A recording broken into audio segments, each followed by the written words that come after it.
Hello, I'm Russell Brand, this is The Truths. It's a particular postcard from America, this. I'm just back in the United Kingdom after spending a week in America. What's been curious is that's the first time I've been in that country since Donald Trump became president, and there is a tangible and palpable atmosphere on the streets and in airports, an atmosphere of dissatisfaction.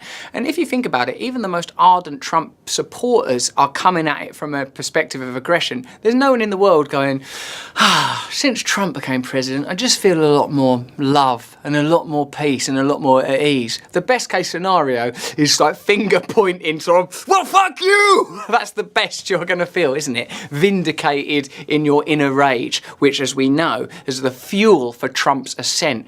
Unaddressed rage, general disappointment with the political system that didn't present viable alternatives. I had several personal encounters that inform my personal account of what the phenomena of Trump means and what's happening in America.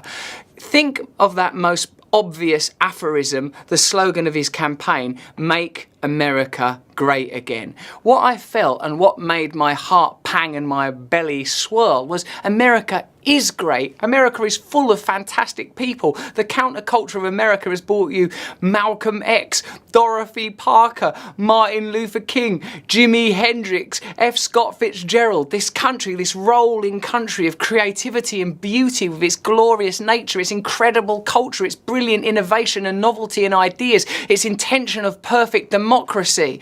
All of that still hums in America. All of it is still present and accessible, but submerged by the inversion of its shadow. America's inability to address, I think, the cruelty of its foundation, not to have fully integrated it, because by believing that America is united, it's called the United States of America, believing that it's the greatest country on earth, that's there by some, that meritocracy is the defining attribute, whether on an individual level or a national level. What you are saying is, what you are refusing to acknowledge is it was a country that was built upon genocide, and obviously as a British person, this is not a national identity issue, because with one of the key purveyors of colonialism around the world. And then, of course, slavery, that other great slur on the American identity. I feel that America's inability to correctly address its shadow has meant that the shadow has inverted and realised itself through the shadow figure of Donald Trump. And I suppose the easiest way to understand that is not on some sort of macro political analytical level, but through the personal experiences I had. When you meet Megyn Kelly and you think, oh, she's a human being, like someone that once worked on Fox News, so must have been to some degree, I don't know because I don't know her work particularly, but must have been peddling the ideas that Fox News is known for, by which I mean a kind of insular Americanism, a kind of pro-corporate, anti-socialist agenda. But she now, at least, seemed to me like an ordinary, attractive, bright, vivacious woman who had been somewhat traumatised by her brushes with Trump. And I love you in the daytime. Well done coming into the glorious light. You seem beautiful here. Thank you. And also when you meet her, the idea that he would say stuff like he said to her, seems like sort of galling and weird. I have zero respect for Megyn Kelly. I don't think she's very good at what she does. I think she's highly overrated. The other person that I met out there, curiously, and hang out with, and is a friend of mine, is the actor and comedian Rosie O'Donnell, who, I think Trump has said things like, she's a fucking pig! And Rosie O'Donnell is like this glorious, vivacious, matriarch, warrior, light force, who tells stories and is open and vulnerable and kind and funny and pioneering and loving. And these are the very kind of figures that America should be celebrating. America's diversity, America's ingenuity, the excitement of America, of frontiers and pioneers and possibility, all broken down under the tiny thumb of unrealised self-loathing.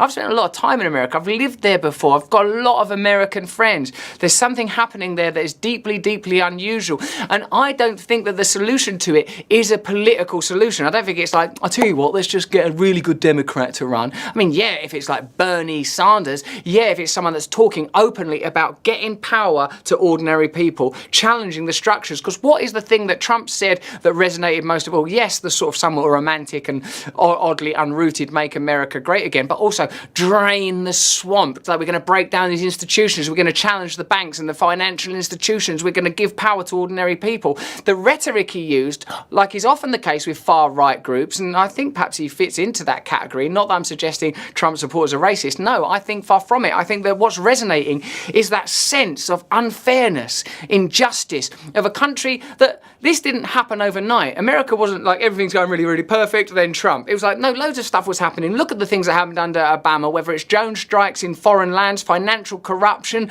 or race riots across the country. All these things were happening anyway. And people that have a left tendency, if they don't own that and acknowledge that, there is a risk of repeating the mistake, precisely because I think this happens on a psychological level, is the refusal to acknowledge and own your own shadow.